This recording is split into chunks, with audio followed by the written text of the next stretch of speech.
नमस्कार, आप सभी का बहुत बहुत स्वागत है आपके अपने मन पसंदीदा कार्यक्रम कालचक्र में। मैं हूं विपनेश माथुर और मेरे साथ हैं प्रश्न कुंडली विशेषज्ञ पंडित सुरेश पांडे जी। पंडित जी, बहुत बहुत स्वागत है कालचक्र में। कानूनी विवादों में आपको फंसा सकता है आपके घर का वास्तु दोष। देखिए काल चक्र।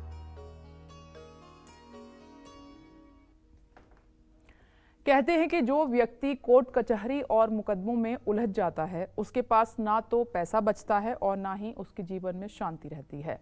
अगर आपके साथ भी ऐसा ही कुछ हो रहा है, आए दिन आप किसी न किसी कानूनी पचड़े में फंस जाते हैं, आपके करीबी आपको हमेशा धोखा देते हैं, अच्छा काम करते हैं लेकिन कार्य क्षेत्र में विरोधियों के बुने जाल में आप हमेशा फंस जाते हैं, निकल नहीं पा रहे हैं, या फिर आपकी मेहनत की कमाई सिर्फ और सिर्फ कोर्ट कचहरी के चक्कर लगाने में ही खर्च हो रही है, तो अब आपको अपने घर के वास्तु पर भी जरूर गौर करना चाहिए, क्योंकि आपके घर के वास्तु से ये सारी उलझनें आपकी जुड़ी हुई हैं। कैसे?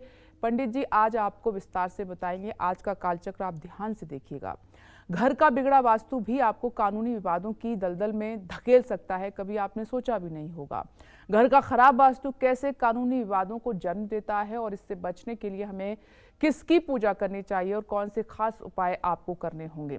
पंडित जी कालचक्र में आज इन सब के बारे में बात करेंगे और आपको बताएंगे कि आपके घर का वास्तु कैसा होना चाहिए, आपको किन बातों का ध्यान रखना चाहिए। तो ध्यान से देखिएगा आज का हमारा ये खास शो। और इसके अलावा हमेशा की तरह अगर आपके मन में कोई भी प्रश्न उठता है, आप पंडित जी से हमारे लाइव कार्यक्रम के दौरान बात करना चाहते हैं, तो आपको हमें फ़ोन करना है। हमारा नंबर नोट कर लीजिए, नंबर है 012066522411। तो आज की अपनी खास चर्चा की शुरुआत करते हुए सबसे पहले पंडित जी से आपके लिए हम ये जानने की कोशिश करते हैं कि बात कितनी सच है कि कानूनी विवाद और हमारे घर के खराब वास्तु में गहरा रिश्ता होता है। घर में किस तरह का वास्तु दोष हमें और हमारे परिवार को कानूनी मामलों में फंसा सकता है, ये जानते हैं। पंडित जी, अगर लीगल प्रॉब्लम चल रही है, बार बार सॉल्व नहीं होती है, हम छुटकारा नहीं पा रहे हैं, जितने भी जातक जुड़े हुए हैं उनके जीवन में अगर ये प्रॉब्लम है, तो क्या इसके लिए घर का वास्तु दोष जिम्मेदार है? देखो विपनेश, सबसे पहले मैं अपने दर्शकों को ये बताना चाहता हूँ वास्तु का तात्पर्य क्या है। ओके। वास्तु का मतलब प्रकृति के अनुरूप व्यवस्था। प्रकृति के अनुरूप व्यवस्था क्या है? जैसे इस भारतवर्ष की पृथ्वी को ले लीजिए, तो पूरब और उत्तर तरफ ढाल है, दक्षिण और पश्चिम तरफ ऊंचाई है। अगर आप किसी स्थान पर जाते हो तो वहाँ एक चीज लिखा रहता है, समुद्र तल से ऊंचाई। जी, आपने कई जगह पढ़ा होगा, समुद्र तल से ऊंचाई। ऊंचाई जो मापी जाती है समुद्र तल से। तो जितना आप पश्चिम दिशा में बढ़ेंगे, जितना आप दक्षिण दिशा में बढ़ेंगे, समुद्र तल से उतनी ही ऊंचाई बढ़ेगी। अब एक बहुत छोटा सा उदाहरण है, ट्रेनें चलती हैं, रेलगाड़ियां चलती हैं। रेलगाड़ियों में आप नंबर पढ़ेंगे तो उसी नंबर की गाड़ी अप होगी, उसी नंबर की गाड़ी डाउन होगी। अप वो गाड़ी होगी जो दक्षिण दिशा में जाएगी, पश्चिम दिशा में जाएगी। डाउन वो गाड़ी होगी जो पूर्व दिशा में आएगी या उत्तर दिशा में आएगी। ठीक है? तो वास्तु का तात्पर्य ये है कि हर समय हमारा जो निवास है वो दक्षिण पश्चिम में ऊंचा होना चाहिए, पूर्व उत्तर में नीचा होना चाहिए। लेकिन ऐसा संभव कहाँ है आज के क्यों? समय में? मतलब अब हम घरों से निकल के बिल्डिंग में जो फ्लोर सिस्टम है वो शुरू हो चुका है, तो इतनी सब बातों का ध्यान आजकल रखता अच्छा, कौन है? एक बात और बताओ, अगर आप किसी फ्लैट में तो उसमें कैसे चेंजेस करें? एक बात बताओ, अगर आप किसी बड़ी मल्टी स्टोरी बिल्डिंग को बनाने में कई करोड़ रुपए खर्च कर रहे हैं, तो आप एक वास्तु विशेषज्ञ की राय लेकर के और उसका वास्तु ठीक करके अगर बना दें तो आपका क्या उसमें नुकसान हो जाएगा? कौन सा मटेरियल एक्स्ट्रा लग जाएगा? ये तो अहंकार वाली बात है कि हम जैसे चाहें वैसे बना दें, आपको खरीदना पड़ेगा। मतलब उसमें रहने वालों को आप कोई दवाई बना रहे हैं तो उसको खाने वाला मर जाए, आपसे कोई मतलब नहीं, आप दवा बेचकर दूर हट जाइए। अगर आप बना रहे हैं तो आपको भी तो पता है कि वास्तुशास्त्र होता है, वास्तु का महत्व होता है, लोगों के जीवन पर उसका असर पड़ता है। तो जितने बिल्डर हैं उनको जैसे मतलब कि अपने यहाँ सेल के लिए लोगों की हायरिंग करते हैं, अपने यहाँ कंसल्ट के लिए लोगों की हायरिंग करते हैं, वैसे एक वास्तु एक्सपर्ट को भी हायर करना चाहिए। बिल्कुल सही और बात। पूरी बिल्डिंग को वास्तु के अनुरूप बनाना चाहिए। अगर वास्तु के अनुरूप नहीं है तो अनर्थ का कारण होगा, और ऐसा प्रॉपर्टी बिल्डर जो होगा वो बहुत जल्दी या तो जेल में जाएगा और या तो मतलब कि बर्बाद हो जाएगा। ये भी बात पक्की है। जी। और जो वास्तु के हिसाब से निर्माण करवाएगा न तो उसको कभी घाटा लगेगा और न तो कभी उसकी कोई प्रॉपर्टी फंसेगी और ना ही उसके ऊपर कोई कानूनी जुर्म आएगा। ये बात भी पक्की है। जी। तो इसलिए अहंकार के वशीभूत होकर के आदमी को आचरण नहीं करना चाहिए, प्रकृति के अनुकूल ही जीवन जीने का प्रयास करना चाहिए। जी बिल्कुल। वास्तु दोष अगर घर में है तो ना सिर्फ कानूनी मामले परेशान करते हैं बल्कि विरोधियों और शत्रुओं के कारण भी कष्ट झेलना पड़ता है। जिस घर का मुख्य द्वार अग्नि कोण में यानी पूरब दक्षिण के कोने में होता है मुख्य द्वार, तो उसका मालिक हमेशा विवाद या सरकारी मामलों में उलझा रहता है। घर के मालिक का बेडरूम अगर दक्षिण पूर्व दिशा में हो तो कमाया हुआ धन कोर्ट कचहरी में खर्च हो जाता है। ऐसे मकान मालिक को हमेशा घर के दक्षिण पश्चिम साउथ वेस्ट में ही सोना चाहिए। बेडरूम हर समय, मास्टर बेडरूम हर समय साउथ वेस्ट में होना चाहिए। ये सभी दर्शकों को बता रहा हूँ। मास्टर बेडरूम का मतलब घर का वो मुखिया, वो सदस्य जिसके बल पर पूरा परिवार चलता है। बुजुर्ग से यहाँ मतलब नहीं है कि घर का जो बुजुर्ग है वो मुखिया है। मुखिया वो है जो मुख्य है, अर्थात जिसके कमाने से, जिसके निर्णय करने से, जिसके मतलब कि जो है फैसले से परिवार प्रभावित होता है, वो मुखिया है। जो मुख्य होता है वो मुखिया है और उसका बेडरूम हर समय साउथ वेस्ट में होना चाहिए। जिस मकान का पूर्वी भाग बाकी दिशाओं की तुलना में ऊंचा हो तो परिवार में कानूनी मामलों में काफ़ी पैसे बर्बाद होंगे, घर में बीमारियां पीछा नहीं छोड़ेंगी। और घर का मुख्य द्वार अगर उत्तर पश्चिम के कोने में है यानी वायव्य कोण में, रुदन कोण में है, तो बार बार कोर्ट कचहरी के चक्कर लगेंगे और उस परिवार में अकाल मृत्यु की भी संभावना बनेगी। सरकारी विभागों से भी मुश्किलों का सामना करना पड़ेगा। ये आजमाई हुई बातें हैं, ये केवल कपोल कल्पना और किंवदंती की बातें नहीं हैं, ये प्रैक्टिकल में आजमाई हुई बातें हैं। और एक बात अच्छी तरह से जान लीजिए, चाहे जितनी अच्छी भाग्य हो, लेकिन अगर वास्तु उल्टा है तो भाग्य का फल संपूर्ण रूप से आपको नहीं प्राप्त होगा। और चाहे जितना दुर्भाग्य हो, अगर सही वास्तु की जगह में आप निवास करते हैं तो दुर्भाग्य भी अपना असर आपके ऊपर नहीं दिखा पाएगा। ये बात अच्छी तरह से समझ लीजिए। इसलिए मकान रोज रोज नहीं बनता है। अगर आपको मकान बनाने का भगवान ने अवसर दिया है तो आप उसको पूर्ण रूपेण वास्तु सम्मत बनाएं। और यदि आप फ्लैट या कोई भी विला खरीद रहे हैं तो पहले उसका वास्तु निरीक्षण कराएं, उसके बाद ही खरीदें। अगर आप जैसे तैसे खरीद लेंगे तो उसमें आपको न तो नींद आएगी, न आप विकास के रास्ते पर बढ़ पाएंगे और न आपके संतान होनहार बनेंगे। ये बात खूब अच्छी तरह से समझ लीजिए। अरे कुछ नहीं होता है, इससे होता तब है जब उसमें आप रहने लगेंगे, जब मोटे मोटे आंसू रोने लगेंगे, तब समझ में आएगा होता है। उसके पहले नहीं समझ में आता है कि होता है। जय मां विंध्यवासिनी।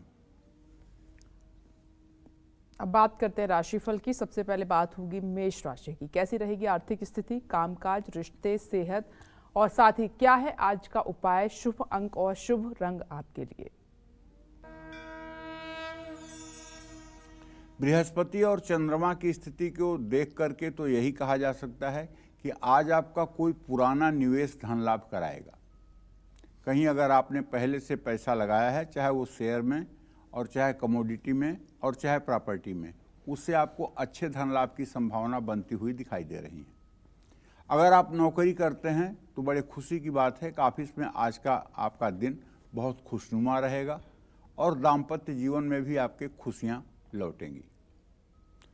हेल्थ आपकी ठीक रहेगी। खान पान पर अपने ध्यान दीजिए। पैसों के लेन देन में ज़्यादा सतर्क रहिए। ज़रूरतमंदों में अन्नदान करिए। शुभ अंक आपके लिए 6 है। शुभ रंग आपके लिए सफ़ेद है। जय मां विंध्यवासिनी। और अब बात करते हैं वृषभ राशि की। कैसी रहेगी आर्थिक स्थिति, कामकाज, रिश्ते और सेहत, साथ ही क्या है आज का उपाय आपके लिए, शुभ अंक और शुभ रंग।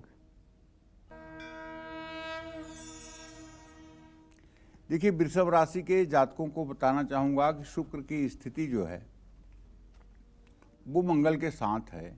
ऐसे में कर्ज लेने की स्थिति बन सकती है। ऑफिस में खूब धैर्य के साथ अपने काम को निपटाइए। ज़्यादा गुस्सा आपके रिश्तों में दरार डाल सकता है। पीठ का दर्द आपको परेशान कर सकता है। जल्दबाजी में कोई बड़ा डिसीजन आज आपको नहीं लेना चाहिए। आज किसी देवी मंदिर में जाकर के आपको एक घी का दिया जलाना चाहिए। शुभ अंक आपके लिए 9 है। शुभ रंग आपके लिए केसरिया है। जय मां विंध्यवासिनी। चर्चा को और आगे बढ़ाते हुए बात करते हैं कि घर की किस दिशा में गंदगी रहेगी तो आप पर विरोधी हावी रहेंगे। घर की किस दिशा में दोष होगा तो विरोधी आपको लीगल मैटर्स में फंसा देंगे। साथ ही इस तरह के वास्तु दोष और कानूनी विवाद से बचने के लिए क्या है आसान वास्तु उपाय, पंडित जी से जानते हैं। पंडित जी बताइए। लोग कहते हैं कि अमुक आदमी ने मेरे ऊपर कुछ किया कराया है, इसलिए मुझे ये परेशानी हो रही है, इसलिए मुझे ये तकलीफ हो रही है। अमुक आदमी ने कोई मेरे ऊपर जादू टोना करवाया है, ब्लैक मैजिक करवाया है, कुछ किया है, इसलिए मुझे। इन सब बातों को मैं नहीं मानता हूँ। न ही को सुख है और दुख कर दाता, निजकृत कर्म भोग सब भ्राता। हमें अपने कर्मों का ही फल भुगतना पड़ता है, कोई उसके लिए कारण नहीं है।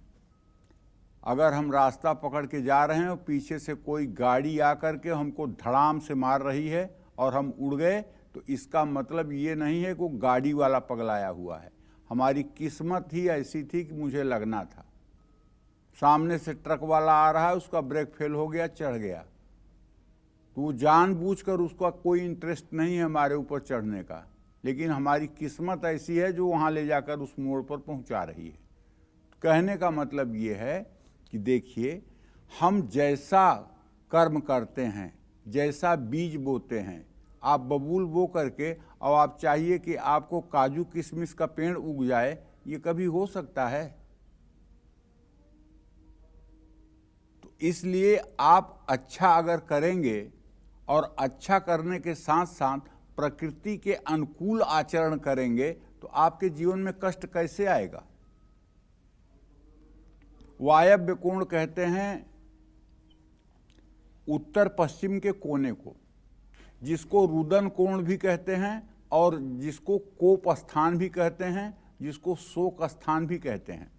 राजा दशरथ के महल में भी उत्तर पश्चिम का जो कमरा था उसका नाम था कोप भवन। और कैकेयी जब उसमें जाकर सो गई और राजा दशरथ आए, उन्होंने दासियों से पूछा कि कैकेयी कहाँ है, क्योंकि वो कैकेयी को बहुत प्यार करते थे। तो लोगों ने बताया कोप भवन में है। ये सुन करके ही दशरथ के होश उड़ गए कि आज तक कैकेयी कभी जिंदगी में कोप भवन में नहीं गई और आज कोप भवन में जाकर के क्यों सोई हुई है। तो जब वहाँ जाकर के कैकेयी से वार्ता करते हैं तो उनके पैर के नीचे से जमीन खिसक गई। जो हुआ बाकी पूरा जगत जानता है। तो कहने का मतलब है, घर में एक ऐसा भी स्थान होता है, कोप भवन जिसको कहते हैं, उत्तर पश्चिम के कोने में, जहां अगर कोई जाकर सो जाए तो घर के परिवार को समझ लेना चाहिए कि नाराज है। ऐसे कमरे में निवास करने वाला कोई भी दंपति सुखी जीवन नहीं जी पाता है। उसका पारिवारिक जीवन ठीक नहीं रह पाता है, उसके बच्चे अच्छे नहीं हो पाते हैं। हर समय इस कमरे को खाली रखना चाहिए और अगर इस कमरे का यूज करना है आपको तो ड्राइंग रूम के रूप में यूज कर लीजिए, ताकि लोग आएं, थोड़ी देर बैठें और फिर नमस्ते करें जाएं। अगर ड्राइंग रूम यहाँ नहीं होगा और किसी दूसरे एंगल में होगा, खास करके अगर आप पूर्व उत्तर के कोने में ड्राइंग रूम बना देंगे तो जो लोग आएंगे ना वो बैठेंगे ही नहीं, आपके घर पर मलिकाना भी चलाएंगे। कहेंगे कि आपके गणेश जी यहाँ नहीं वहाँ होने चाहिए, आपका डाइनिंग टेबल यहाँ नहीं वहाँ होना चाहिए, आपके घर में ये खराबी है, आपके घर में वो खराबी है। आपके घर में हस्तक्षेप करने लगेंगे, हटने का नाम नहीं लेंगे और आप उनकी आवभगत में परेशान हो जाएंगे। उत्तर पश्चिम जो दिशा है उसका स्वामी चंद्रमा है। घर की उत्तर पश्चिम दिशा में अगर गंदगी है या इस दिशा में कोई दोष है तो मकान में रहने वालों के विरोधियों की संख्या बढ़ती है। शत्रुओं से बार बार विवाद होने के कारण धन और सुख का अभाव होता है। उत्तर पश्चिम दिशा में दोष हो तो परिवार के मान सम्मान में भी विरोधियों से के कारण कमी आती है। उत्तर पश्चिम दिशा के जैसे ही अगर दक्षिण दिशा में भी दोष है तो वहाँ रहने वालों को शत्रु और रोग का भय हमेशा रहता है। ऐसे में दक्षिण दिशा में कबाड़ नहीं रखना चाहिए। लेकिन हाँ, एक बात ध्यान रखिए, अगर स्क्रैप आपके घर में निकला हुआ है तो स्क्रैप को आप उत्तर पश्चिम के कोने में रख सकते हैं। कोई कूटने वाली चीज़ जैसे जांत हो गया, ओखली हो गई, मूसल हो गया, खल हो गया, ये सब सूप हो गया, ये सब आप उत्तर पश्चिम के कोने वाले कमरे में रख सकते हैं। इसका कोई दुष्प्रभाव नहीं होगा। जय मां विंध्यवासिनी। और अब बात करते हैं मिथुन राशि की। कैसा रहेगा आज का पूरा दिन आपका, जानते हैं। कुंभ राशि में सूर्य बुध शनि की स्थिति को देखते हुए मैं ये कह सकता हूं कि आज आपका रुका हुआ पैसा आपको वापस मिलेगा। बस आप धैर्य रखिए। ऑफिस के काम से आपको यात्रा करनी पड़ सकती है। किसी पुराने मित्र से मुलाकात हो सकती है। अगर आप डायबिटीज के पेशेंट हैं तो अपना खास ध्यान रखिए बाबू। गाड़ी चलाते समय खूब सतर्क रहिए। हो सके तो माँ लक्ष्मी को एक कमल का फूल अर्पित कर दीजिए। कमल का फूल नहीं है तो मानसिक रूप से अंजुलि बना करके इसमें एक कमल के फूल की कल्पना करिए और कल्पना करके कल्पना में ही माँ महालक्ष्मी के श्री चरणों में कमल का फूल निवेदित करिए और माता से प्रार्थना करिए कि माँ मेरा ये मानसिक पुष्प आप स्वीकार कर लें। वो स्वीकार कर लेंगी। शुभ अंक आपके लिए 5 है। शुभ रंग आपके लिए ग्रे है। जय मां विंध्यवासिनी। दर्शक हमारे साथ मौजूद हैं बिहार नालंदा से। स्वागत है आपका कालचक्र में। पहले अपना नाम बताएं और फिर प्रश्न पंडित जी से कीजिए। प्रणाम पंडित जी। हाँ, सदा सुखी रहिए। मेरा नाम अमनदीप पटेल है। मेरा जन्म 16 जून 2003 को सुबह 2:26 में हुआ था। मैं जेई की तैयारी कर रहा हूँ और मेरा परीक्षा 4 अप्रैल से लेकर 10 अप्रैल के बीच में है। तो क्या मुझे इस बार किसी अच्छे कॉलेज एनआईटी या डीटीयू में कंप्यूटर साइंस ब्रांच मिल जाएगा? मंगल शनि की द्वितीय द्वादश स्थिति है बेटा। बहुत मनचाहा मनपसंद चीज़ें मिलने की संभावना बन रही है, लेकिन थोड़ी सी मेहनत अभी और लगाइए। अभी 4 अप्रैल आने में 1 महीने से ज़्यादा का समय है। अगर आप पूरी तन्मयता के साथ लग जाएंगे और नित्य प्रातः सूर्य को जल देना शुरू कर दें और 24 बार गायत्री मंत्र बोलना शुरू कर दें, आपका कॉन्फिडेंस लेवल अगर बरकरार रहा परीक्षा में तो आपको सफलता मिलेगी। इसमें कोई दो राय नहीं है। लेकिन सबसे बड़ी दिक्कत है अमन, जो आपने प्रश्न किया है। बृहस्पति भले आपके राशि में है, लेकिन राहु आपके जो व्यय भाव में है, ये आपका एग्जामिनेशन के पीरियड में कॉन्फिडेंस लूज करता है। आपको आता हुआ विषय भी कॉपी पर नहीं उतर पाता है। इसके लिए अगर आप रोज़ सूर्य को जल देकर गायत्री मंत्र 24 बार करना शुरू कर देंगे नियम से, तो आपको काफ़ी अंतर महसूस होगा। जय मां विंध्यवासिनी। अब कर्क राशि की बात करते हुए जानते हैं आज का आपका पूरा दिन कैसा रहने वाला है। देखिए, कन्या राशि में चंद्रमा की स्थिति को देखते हुए हम तो यही कह सकते हैं, आमदनी और खर्च दोनों का समन्वय बना रहेगा। ना आपकी आमदनी इतनी अच्छी हो जाएगी कि आप कुछ बड़ा काम कर पाएंगे और न खर्च इतना होगा कि आपके माथे पर पसीना आए। हाँ, लेकिन अगर आप व्यवसाय करते हैं तो किसी बड़े काम में आपको सफलता मिलेगी। कोई बड़ा टेंडर आपको मिल सकता है, कोई बड़ा वर्क ऑर्डर आपको मिल सकता है। और जहाँ तक पारिवारिक मतभेद की बात है, वो भी समाप्त हो जाएगा। लेकिन अगर आप कर्क राशि के जातक हैं और पहले से आप माइग्रेन जैसी समस्या से जूझ रहे हैं तो आज भी आपको सर दर्द की समस्या हो सकती है। इसके लिए आपको समुचित रूप से अपनी देखभाल करना चाहिए। आज आपको शेयर मार्केट में बड़ा निवेश नहीं करना चाहिए, बल्कि आज का दिन आपको वॉच करना चाहिए। आज का दिन आपको शेयर मार्केट को देखना चाहिए। गाय को रोटी खिलाएं। शुभ अंक आपके लिए 5 है। शुभ रंग आपके लिए नीला है। जय मां विंध्यवासिनी। कभी छोटी सी बात से पड़ोसियों से आपका झगड़ा हुआ और आप कानूनी मामलों में फंस गए। कभी सड़क चलते आपकी किसी से मामूली सी बहस आपको कोर्ट तक ले गई, या फिर बिना किसी कारण आपको जेल का मुंह देखना पड़ा। क्या आपने कभी सोचा इस बारे में कि आपके साथ ही ऐसा बार बार क्यों हो रहा है? अगर नहीं तो जरूर सोचिए और कार्यक्रम को जरूर देखिए कालचक्र को। इस सवाल का जवाब आपको आज कालचक्र में मिल जाएगा, क्योंकि आज पंडित जी बता रहे हैं कि कैसे घर का बिगड़ा हुआ वास्तु आपको कानूनी मामलों में फंसा कर रख सकता है, आपकी किस्मत बिगाड़ सकता है। तो चलिए अपनी इसी चर्चा को और आगे बढ़ाते हुए बात करते हैं कि घर की ओर किन दिशाओं में दोष हो, और जो दिशाएं हैं, दोष अगर वहां पर है तो व्यक्ति कानूनी विवादों में ही उलझा रहता है, और इससे बचने के उपाय क्या हैं? पंडित जी, अब घर की जो दिशाएं हैं उसके बारे में बताइए। अगर वहां पर वास्तु दोष है तो ये कितना खतरनाक है? देखिए, वास्तु दोष अपनी जगह पे है। वास्तु दोष के साथ साथ कुछ और चीज़ें हैं जिनको अगर आप घर खरीदने वाले हैं तो मेरे कहने के अनुसार ज़रा ध्यान दीजिएगा। आपके घर के आसपास शमशान घाट नहीं होना चाहिए। मतलब अगर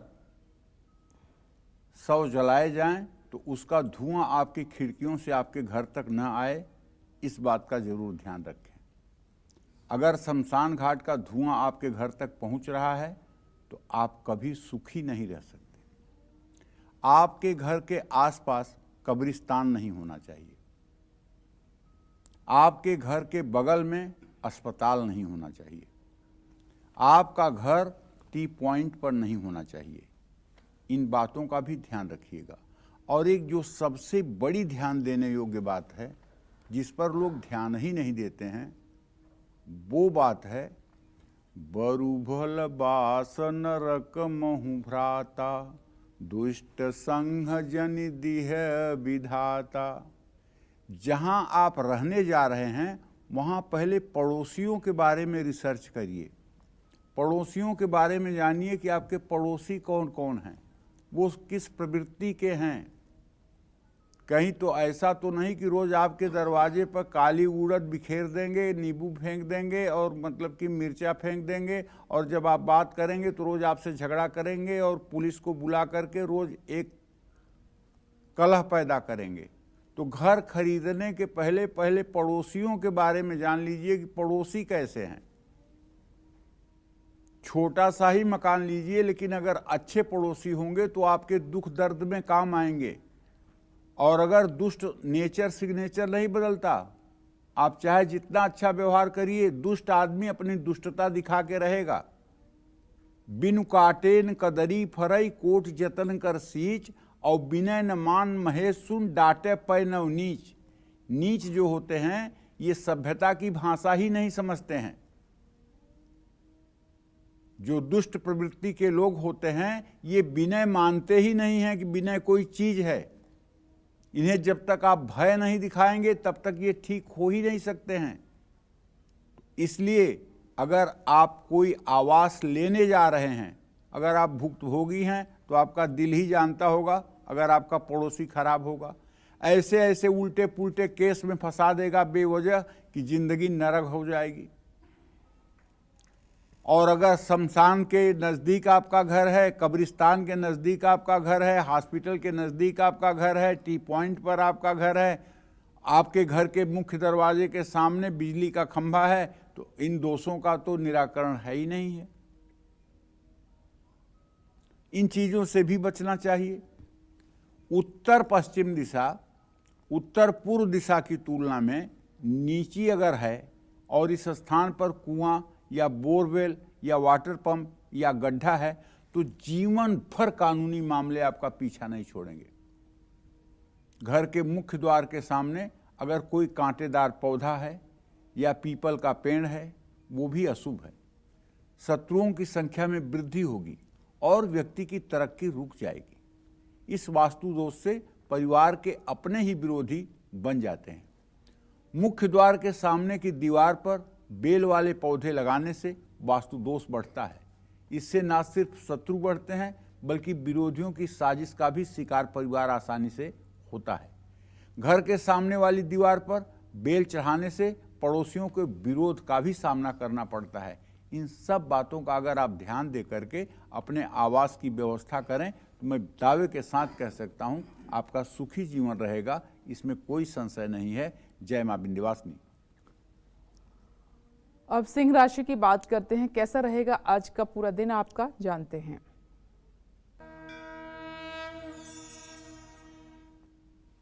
देखिए, सिंह राशि है आपकी, ऐसे में बृहस्पति की स्थिति को देखते हुए और राहु की स्थिति को देखते हुए हम ये कह सकते हैं कि यात्रा तो आप करेंगे लेकिन नुकसान भी हो सकता है। इसलिए अपने आप कीमती सामान की हिफाजत करके यात्रा करें। कार्यस्थल पर विवाद हो सकता है, परिवार में मान सम्मान बढ़ेगा, मानसिक तनाव स्वास्थ्य को बिगाड़ सकता है। किसी नई योजना में आज आपको निवेश करने से बचना चाहिए। गुड़ का दान करना चाहिए। शुभ अंक आपके लिए 6 है, शुभ रंग आपके लिए पीला है। जय मां विंध्यवासिनी। अगर कोर्ट कचहरी जाने की नौबत बार बार आपके जीवन में आ रही है, अगर आपके विरोधी आपको हमेशा लीगल डिस्प्यूट में फंसाते हैं या फिर आपकी सारी कमाई कानूनी मामलों को निपटाने में ही खर्च हो रही है, तो इसके लिए घर का कौन सा कोना जिम्मेदार है, आइए जानते हैं पंडित जी से। पंडित जी बताएं। देखिए, जो सज्जन होगा, जो सचमुच में सज्जन व्यक्ति होगा, वो हर समय स्वाद और विवाद से दूर रहेगा। मतलब जो सचमुच में सज्जन होगा, साधु पुरुष जिसको कहते हैं, उसके दाल में अगर नमक आप नहीं डालेंगे तो भी वो उसको प्रसाद के रूप में पाएगा, भगवान को प्रसाद चढ़ा करके, और आपसे ये नहीं कहेगा कि दाल में नमक नहीं है। आप बनाने वाला भले आके कह दे कि दाल में आज मैंने नमक नहीं डाला है, तो ठीक है, नहीं डाला है तो डाल दो, लेकिन वो खुद से नहीं कहेगा कि नमक नहीं है, क्योंकि उसको स्वाद से और विवाद से, दोनों से दूर रहना है। और जो दोनों से दूर रहेगा उसे इस धरती पर आगे बढ़ने से दुनिया की कोई ताकत नहीं रोक सकती। कोई ग्रह नहीं रोक सकता, कोई दशा नहीं रोक सकती, कोई योगिनी नहीं रोक सकती, और किसी प्रकार का विरोधी उसे परास्त नहीं कर सकता। बस जो आदमी स्वाद और विवाद के चक्कर में न पड़े। लेकिन दुष्ट उदय जग आरत हेतु जथा प्रसिद्ध अधम ग्रह केतु। दुष्टों का लेकिन जो उदय होता है वो सिर्फ दूसरों को दुख देने के लिए होता है। वो दूसरों को दुख देने के लिए ही पैदा होते हैं। उपजहि एक संघ जग माही जलधि जोंक जिम गुण बिलगाही। जैसे एक ही तालाब में एक साथ कमल का फूल और जोंक दोनों पैदा होते हैं। कमल का फूल आपके मन को प्रसन्न करता है, हर्षित करता है, लेकिन जोंक अगर आपके शरीर में चिपक जाए तो आपका खून पी लेता है।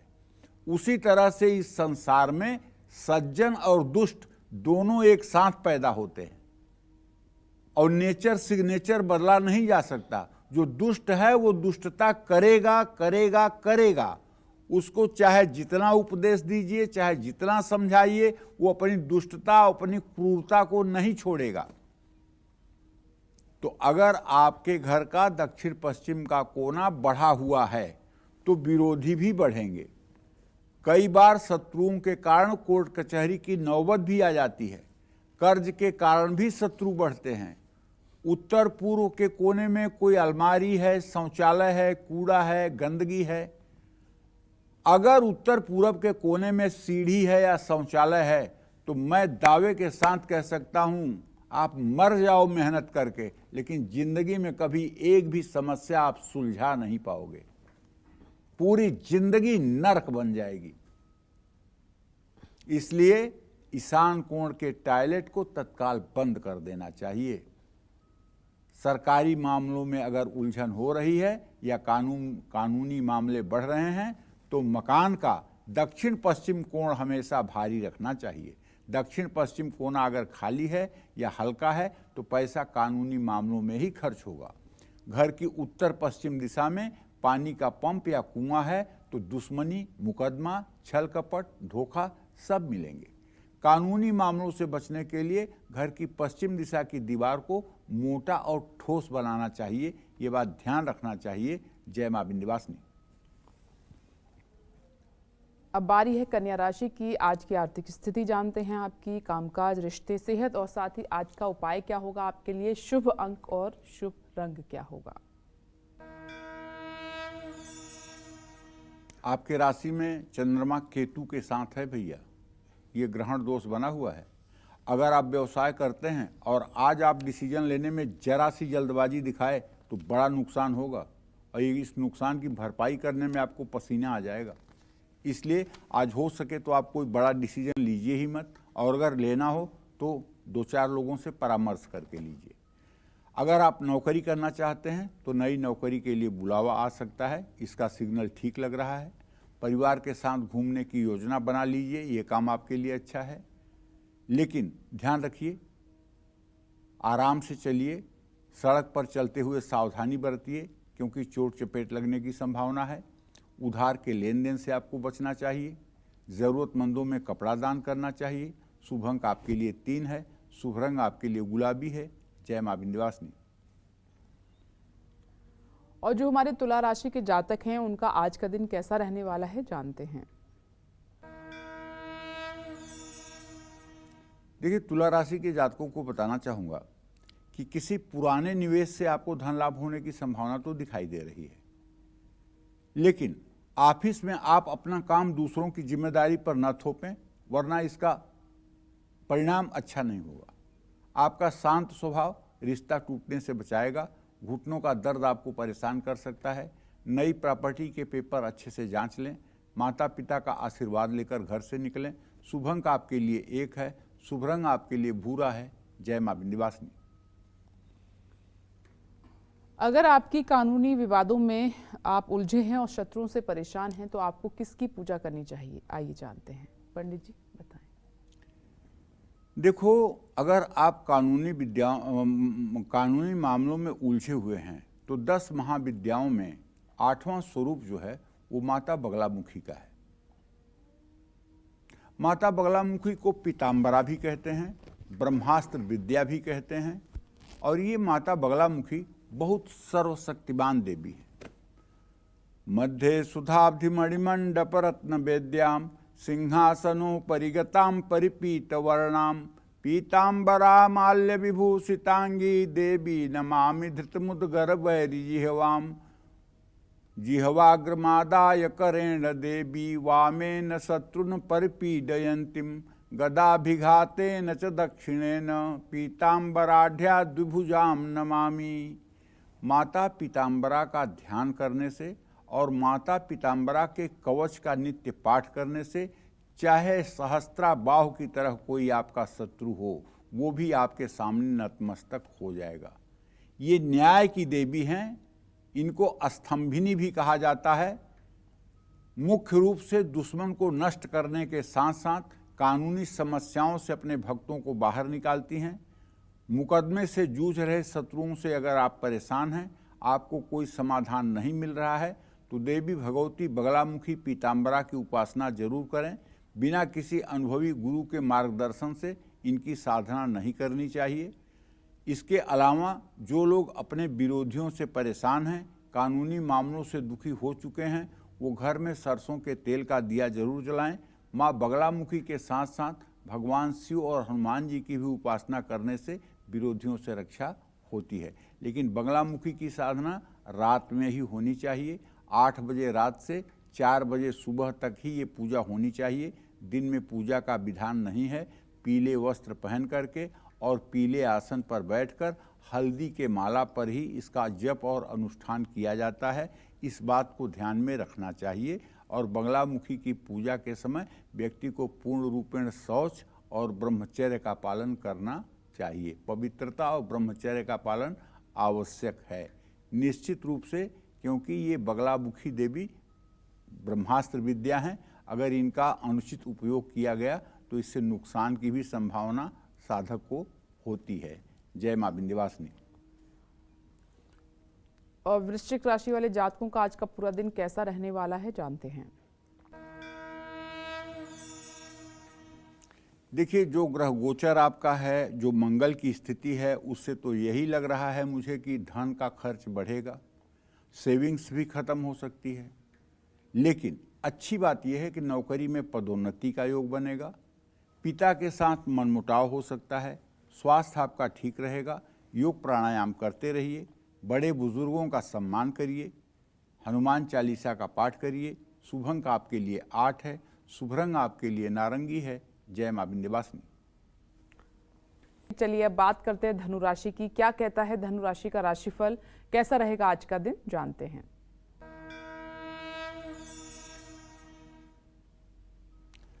देखिए,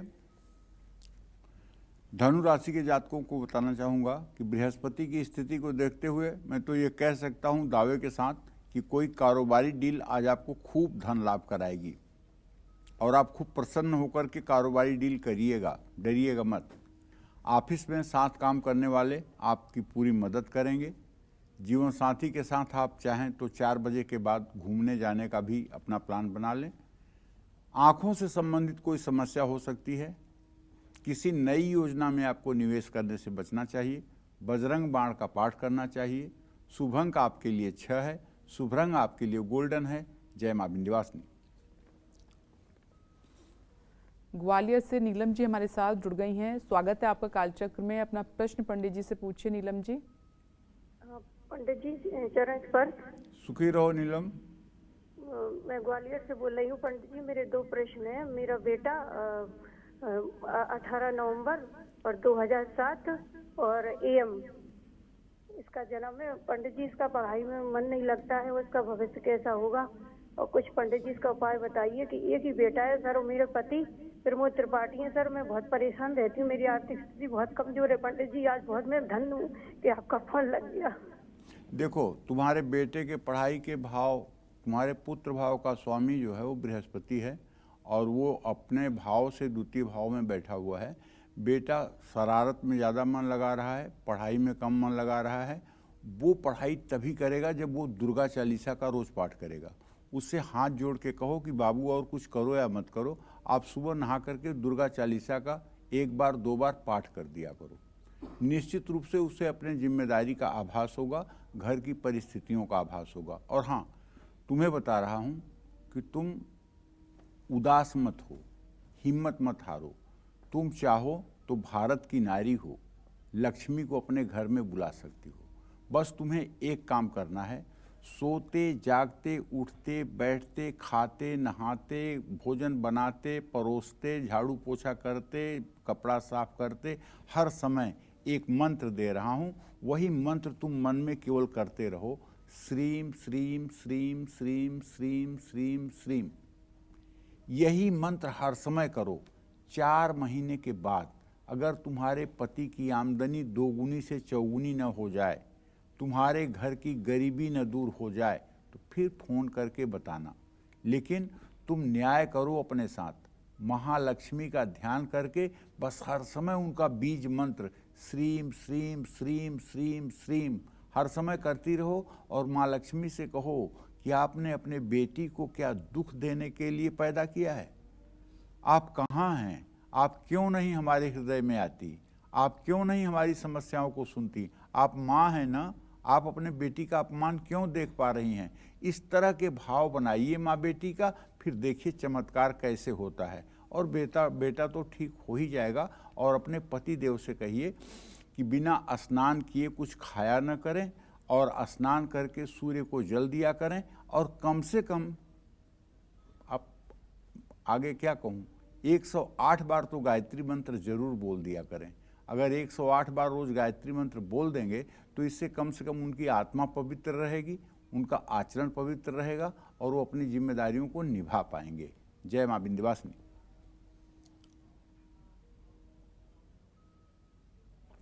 चलिए बात करते हैं मकर राशि वालों की। जानते हैं कि आज उनका भाग्य कितना मजबूत है। देखिए, आपके द्वितीय भाव में शनि बुध और सूर्य की स्थिति है, तृतीय भाव में राहु, चतुर्थ भाव में बृहस्पति। आमदनी बढ़ने का तो सिग्नल मिल रहा है, आमदनी बढ़ने का संकेत मिल रहा है। और अगर आप चाहें तो आज कहीं पैसा लगा भी सकते हैं, कोई खास नुकसान की संभावना तो बिल्कुल मुझे नहीं दिखाई दे रही है। और नौकरी अगर आप करते हैं तो उसमें भी तरक्की का योग बना हुआ है। ऐसे में बच्चों से शुभ समाचार भी मिलेगा, लेकिन डाइजेशन से संबंधित, पाचन से संबंधित कुछ समस्या हो सकती है। आपकी जिद नुकसान करा सकती है, इसलिए जिद्दबाजी ना करें। शिवलिंग पर जल चढ़ाएं। शुभ अंक आपके लिए 7 है। शुभ रंग आपके लिए आसमानी है। जय मां विंध्यवासिनी। और अब बारी है कुंभ राशि की। चलिए जानते हैं कि आज आपका भाग्य कितना स्ट्रांग है।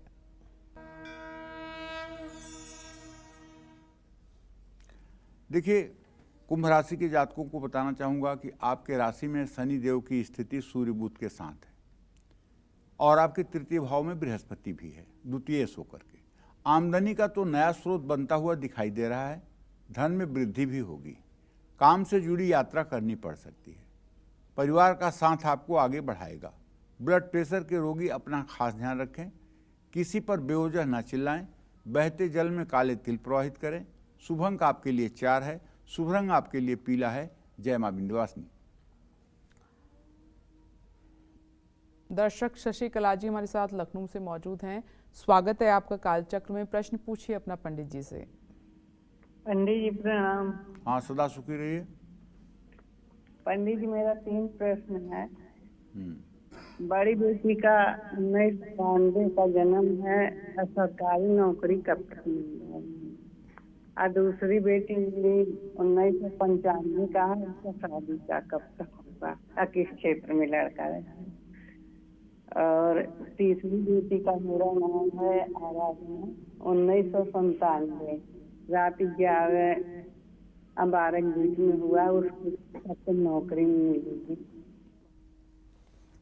देखिए, ऐसा है शशिकला जी कि आपके बड़ी बेटी के सरकारी का योग नौकरी का है, लेकिन अभी वो मार्च 2025 के आसपास दिखाई दे रहा है।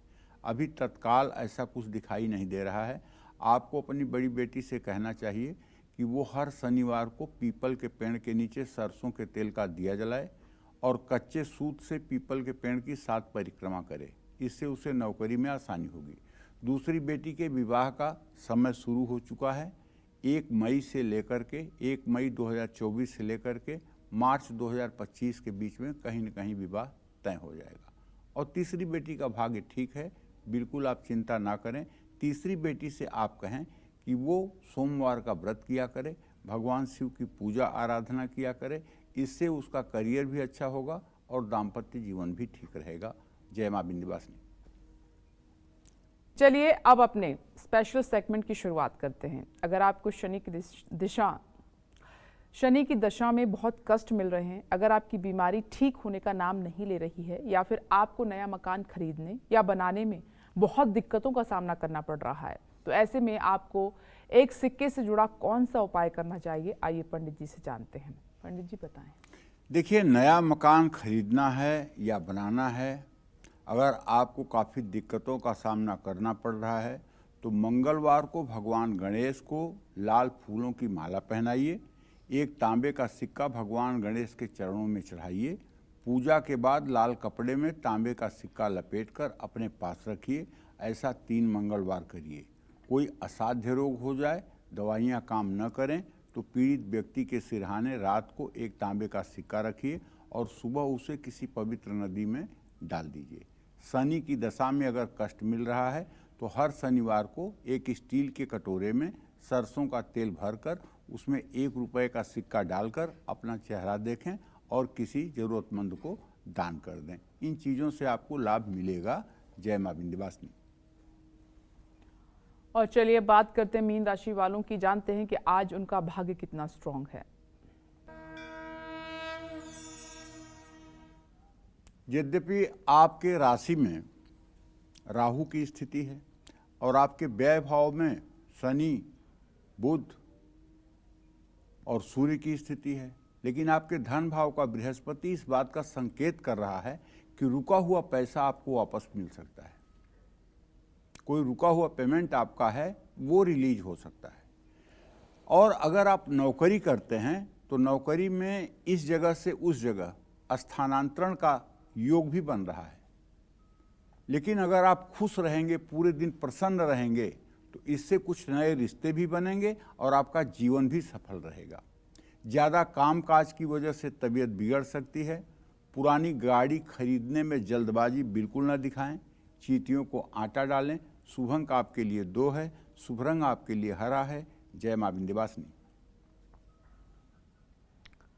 पंडित जी इसी के साथ आपका बहुत बहुत धन्यवाद। धन्यवाद। आपने दर्शकों को इतनी महत्वपूर्ण जानकारी दी और उम्मीद करते हैं कि आज का हमारा विषय आपको बहुत पसंद आया होगा। कल फिर एक नए विषय और आपकी परेशानियों को दूर करने के लिए ढेरों उपाय लेकर आएंगे हम पंडित सुरेश पांडे जी के साथ। तब तक के लिए कालचक्र की टीम को दीजिए इजाजत और देश और दुनिया की खबरों के लिए आप देखते रहें News 24। नमस्कार।